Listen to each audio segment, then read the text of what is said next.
Alright, y'all, check this out. BCM Raider here, bringing you another Commander deck tech. Today we have Lathril, Blade of the Elves. This is a black-green tribal elf deck. So, we're going to be creating a crap ton of elves, drawing a lot of cards, and just going absolutely nuts with elves. So, let's get right into it. First up, we're playing Fabled Passage, Overgrown Tomb,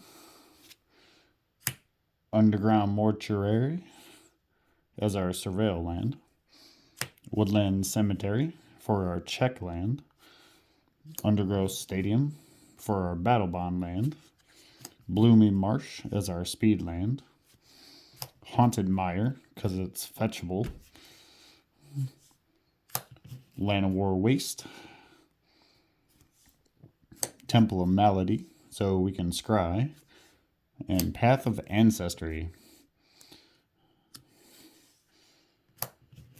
Here's our single color lands. First up with Dryad Arbor, because it's a forest, you can go get it. Plus, you can use this with Skull Clamp and draw 2 cards, which we're going to make a lot of elf tokens, Skull Clamping those, drawing cards. You get the idea. Slitherboar Pathway. This can tap for green or black. Tranquil Thicket. It's a green source, or it's a card draw. Barren Moor. This is a black source, or a card draw. Bajuka Bog. This is a black source that will deal with our opponent's graveyards. Reliquary Tower, because we're going to be drawing a crap ton of cards, and we want to keep those cards in our hand. Rogue's Passage. In case we make a very large creature, we can make it unblockable or get through with commander damage, because when Lathril, Blade of the Elves, deals combat damage to your opponents, we're going to create that many elf warrior tokens. Yay! Sounds like fun, right? But she has an activated ability where all we have to do is tap 10 untapped elves. That's really not that many. And each opponent will lose 10 life and you will gain 2 life. So if we have a very large board and we have a way that we can constantly tap and untap Lathril, we're going to kill our opponents extremely fast. Okay, moving on. Now we have a utility land with Wirewood Lodge.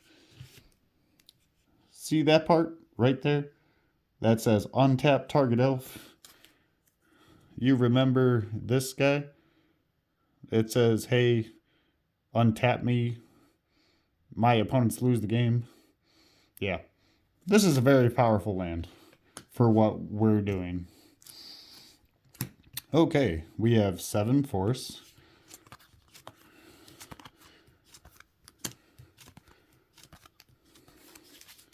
And 7 swamps.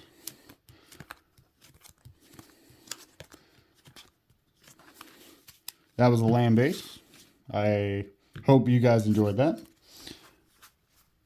There was a couple things I noticed that could have some tweaks to them, such as the new Bloomborough 3 tree tail land.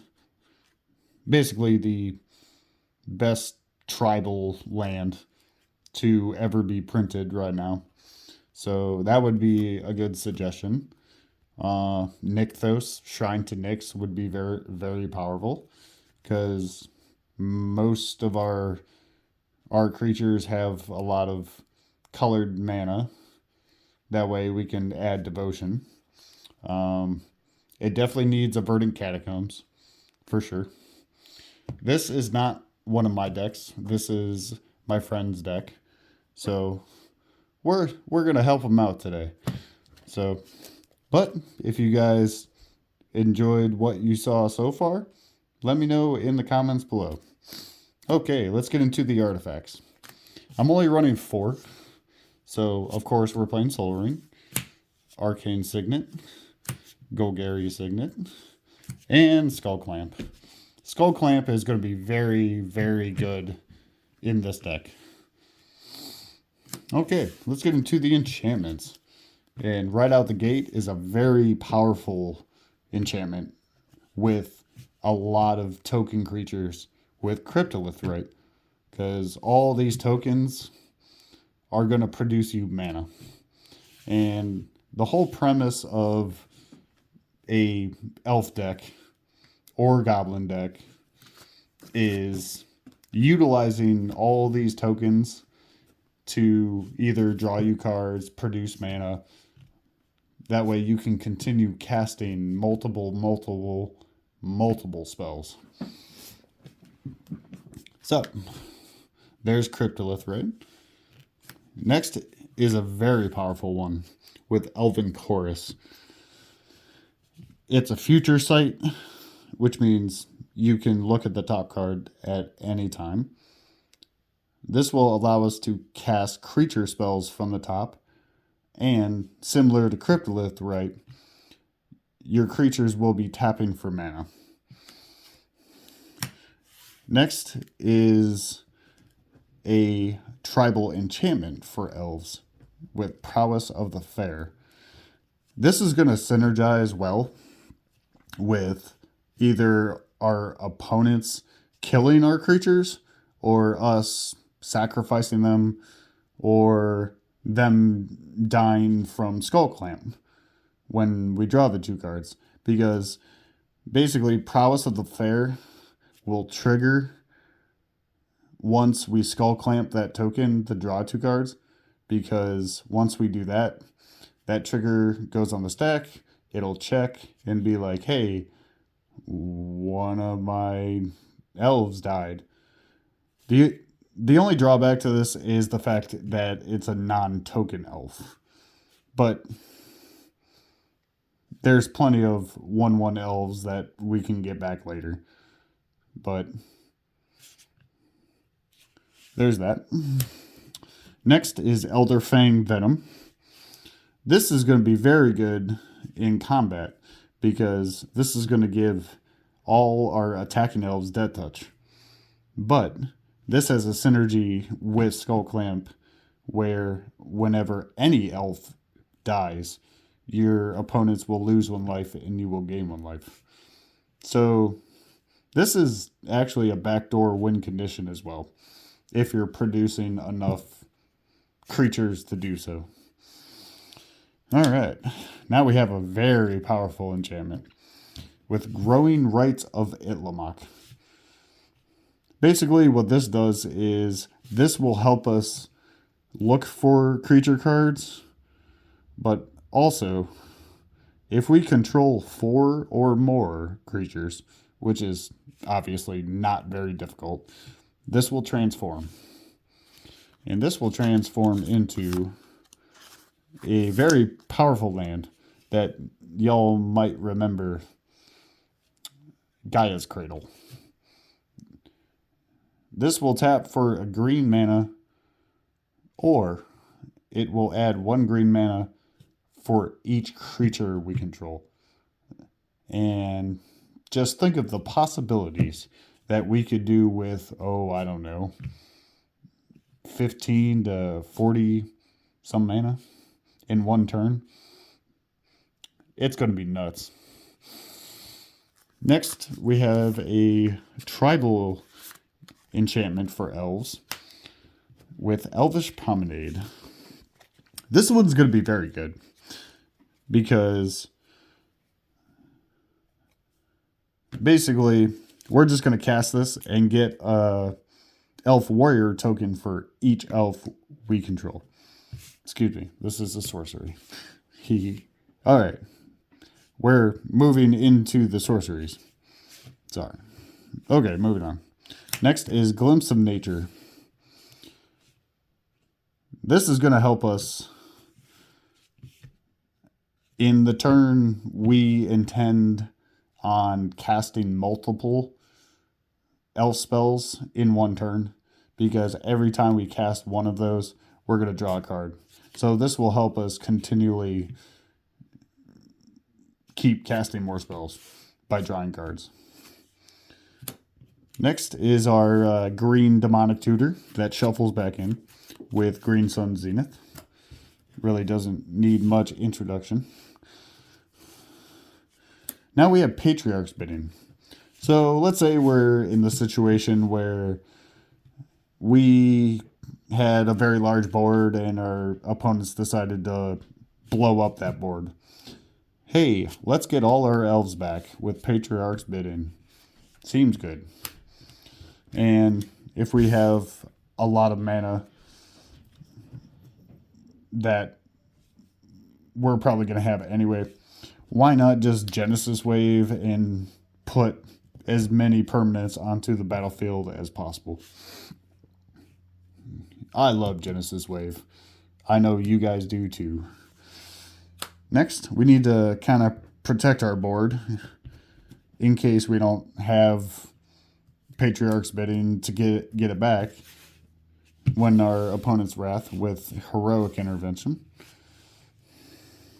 Now we have Court of Calling. That way we can go get whatever creature we want, and it's going to cost a lot less because of the Convoke, because we're just going to tap these creatures and go search for whatever we need to. Most likely a Craterhoof Behemoth, but that's a little foreshadowing. Okay, let's get into the instance. Now we have Elven Ambush. Basically, for 4 mana, we're going to put a lot more elves on the battlefield for each elf we control. Now we have some spot removal with Putrefy, because we need to destroy your opponent's artifacts or creatures, or both, or artifact creatures, whichever you want. All right, now we have some Planeswalkers, and a very flavorful one is Tyvarkel. His static ability is going to give you the missing color when most of our elves tap for green anyway. He'll allow all those elves to tap for black mana if you need it.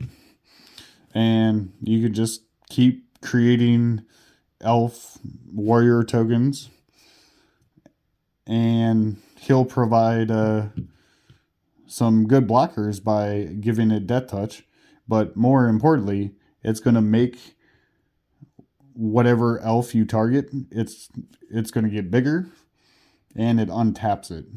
That's the real important thing here. And if he survives long enough to get to 6 loyalty, you get an emblem to where all your creatures have haste, and you get to draw 2 cards. That's a pretty good payoff. Next, we have Freyalise, Llanowar's Fury. She's really fun, because just her plus ability alone is such a great rate that you're getting a Lwar Elves every single turn.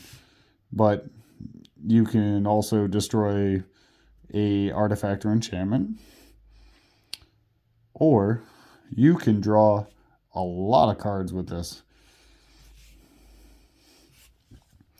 Next is good old Vivian Reed. I love this card, because not only will she help us find the creatures or lands we need, she can kill a very large creature with flying if you really need to, or destroy a annoying artifact or enchantment.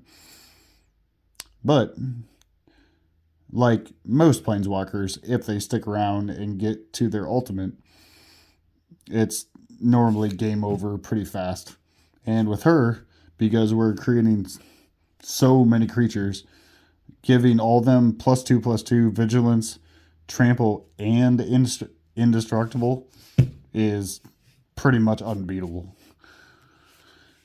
Alright, let's get into those pesky elves. First up is the very iconic Lwar Elves. I hate the fact this is white border. I'm sure you do too. But it's still a Lwar. Finhorn Elves. White border as well. It's very ugly. Now we have Elvish Mystic. Arbor Elf. Arbor Elf is going to allow us to untap a forest. Now we have a very powerful mana engine with Heritage Druid. Because all you got to do is tap untapped elves, and you add 3 mana. Now we have Curing Ranger. This is going to help us untap creatures. And that seems to be the very big theme in either Legacy Elves or various formats that play this tribe, is you want to get out many elves that all synergize together by tapping and untapping, making lots of mana, and then eventually you're just like, I'm going to overrun everybody. So Curing Ranger is going to help with that. Same with Birchlore Rangers. But what's kind of cool about Birchlore Rangers is the fact it has Morph. But very experienced Magic players, they're going to kill Morphs almost immediately. So I wouldn't suggest morphing this. Next, we have a slower mana elf with Draga Tree Speaker. This card is sneakily very powerful because this is going to sit around. If it doesn't die and you have enough mana to get this to level 5, then every single elf you have is going to tap for 2 mana. And that's just insane. For a 1-drop, that's pretty good. Now we have Elves of the Deep Shadow. This is a dark Lwar elf. I mean, yeah, it deals 1 damage to you, but if you really need that black mana, Elves of the Deep Shadow will do that for you. But 1 damage from Elves of the Deep Shadow isn't really going to do it too much justice, especially when you're gaining a crap ton of life with Essence Warden. Now we have Copperhorn Scout. This guy is going to be very good for the simple fact of all you have to do is attack with this guy and all your elves are going to untap. That way you can continue doing these tap untap shenanigans. This next one with Wirewood Symbiote. This is not an elf, but this interacts with all the elves we're going to be playing. Because all we have to do is return an elf back to our hand, and we get to untap something. That's why this guy's here. He's also a staple in Legacy Elves. All right. There she is. One of my favorite artwork with Priest of Titania. This is an absolutely beautiful card. Priest of Titania is basically the main reason everyone plays elves. Because she will generate so much green mana for you. It's absolutely insane.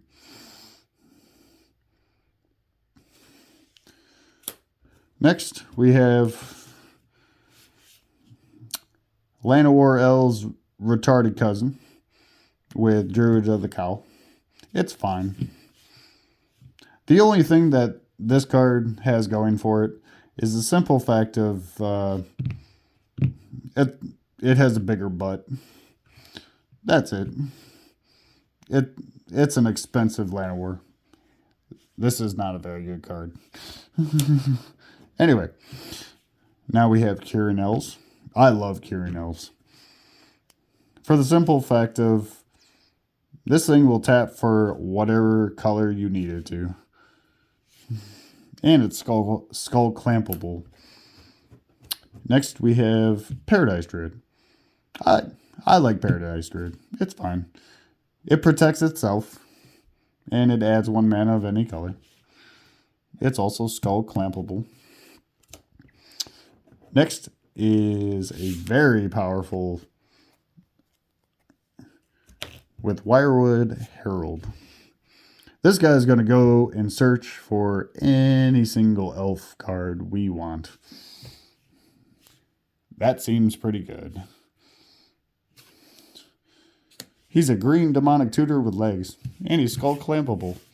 You guys starting to see a theme here where we're going to utilize skull clamp to draw as many cards, yada yada. Okay, moving on. Now we have Elvish Visionary. This is just going to come in, draw a card, and if you skull clamp this, you're going to draw 2 more cards. So basically, for 3 mana, you're going to draw 3 cards. Because, you got to pay the 1. Always pay the 1, kids. Now we have Leaf Crown Visionary. This is an elf lord, but she's going to allow us to draw more cards. All we have to do is pay 1 whenever that elf is cast. Now we have Well-Wisher, because we're going to love gaining life. So why not gain 1 life for each elf in play?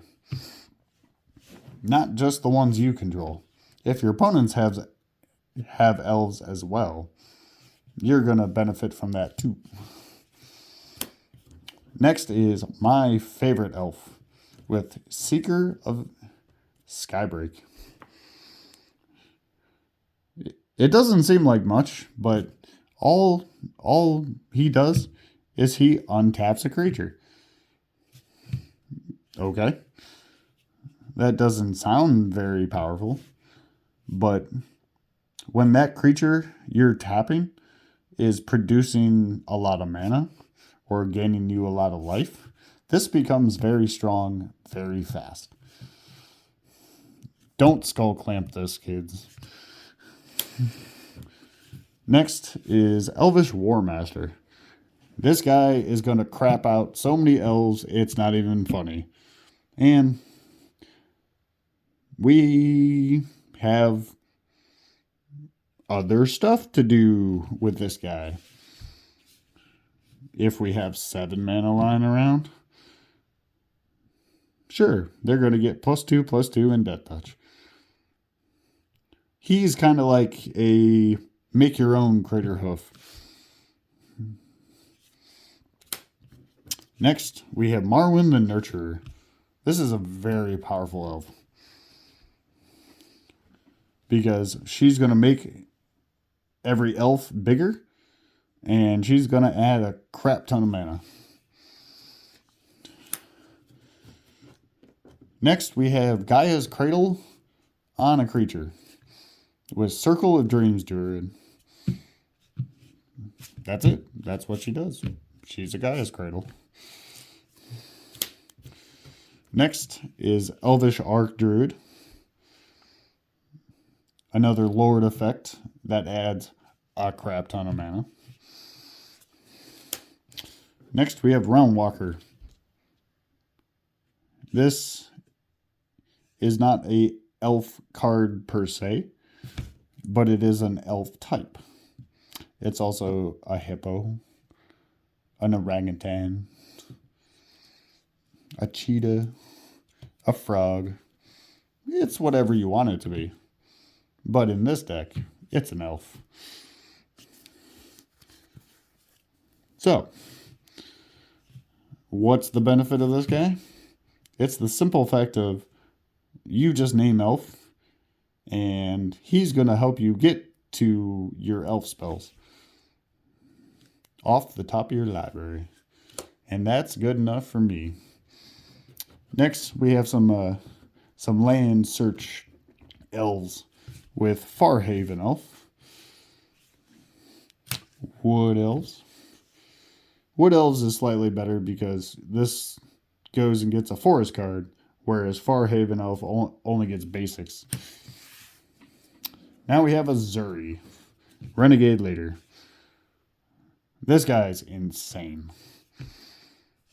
He's going to keep your elves alive in combat, but also, if you have a crap ton of mana lying around, just make your board insanely huge. Give them trample too. That way your opponents can't block, and you just go ahead and laugh because you just ran over your entire player base. So, have fun with this card, kids. Next, we have Fierce Empath. The only reason this guy is here is to go get Craterhoof Behemoth. Now we have Steel Leaf Champion. This is just a badass, solid elf. A 5/4 for 3 that can't be blocked by power of 2 or less, with the potential of getting bigger. Yeah, this guy's good. Now we have Imperious Perfect. This is another lord, but this is going to create us more elves. Now we have a really big guy with Abomination of Land. Not only having vigilance and menace, this guy is going to be really, really huge.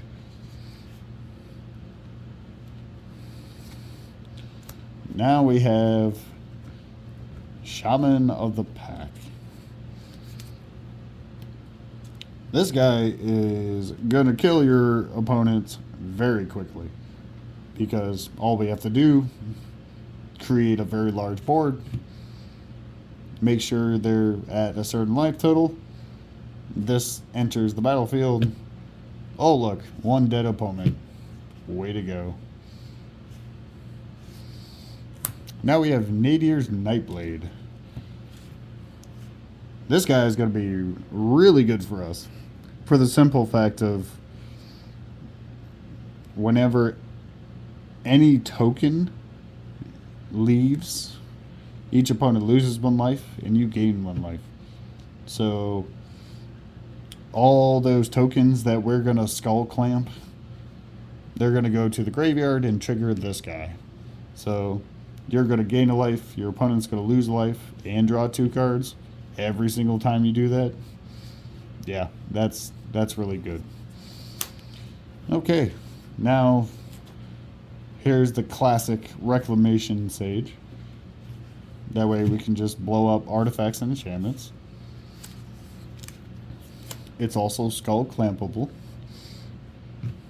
Now we have a higher cost lord, but this will add 3 green mana for us. Now we have another synergistic way to make our opponents lose life without attacking. All you need is Poison Tip Archer. Just let it sit out. Skull clamp away. Because whenever another creature dies, doesn't matter who controls it, that creature dies, each opponent loses a life.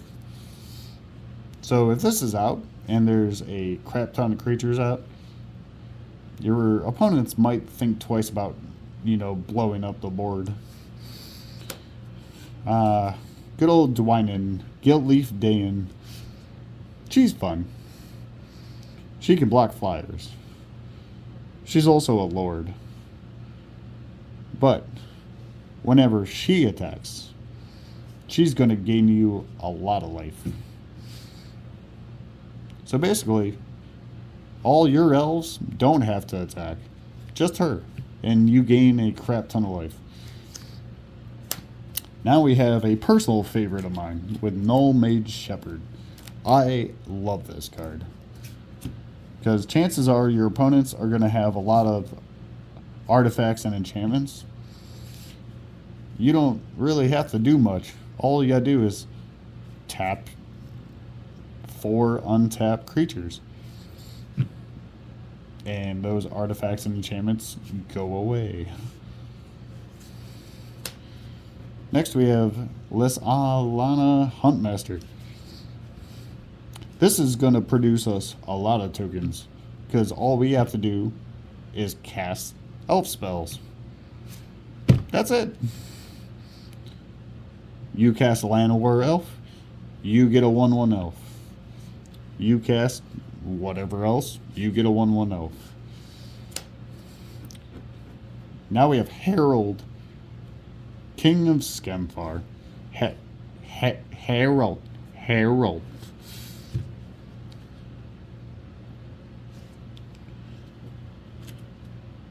I'm not too sold on this guy, but if you like him, you like him. Simple as that. I can just kind of think of other creatures that are going to help us search for more creatures. But it's still an elf. Now we have a couple non-elf creatures. With Tusi and Craterhoof Behemoth. But before that,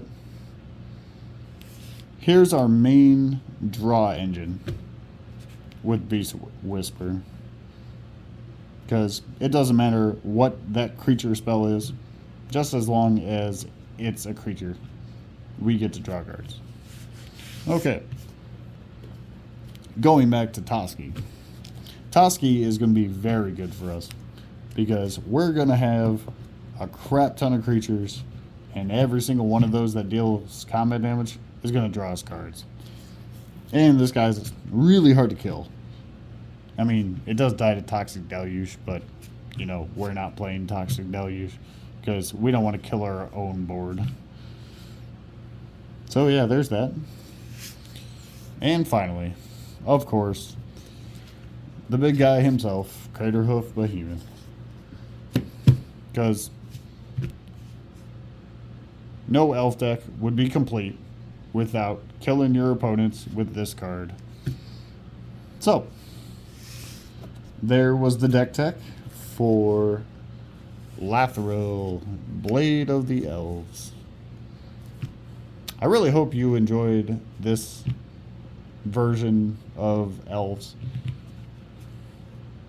So, let me know what y'all think. Be sure to like this video, comment on this video, because I'd really like to hear your guys' feedback about every aspect so far. So, thank you, and I will see you guys in the next video.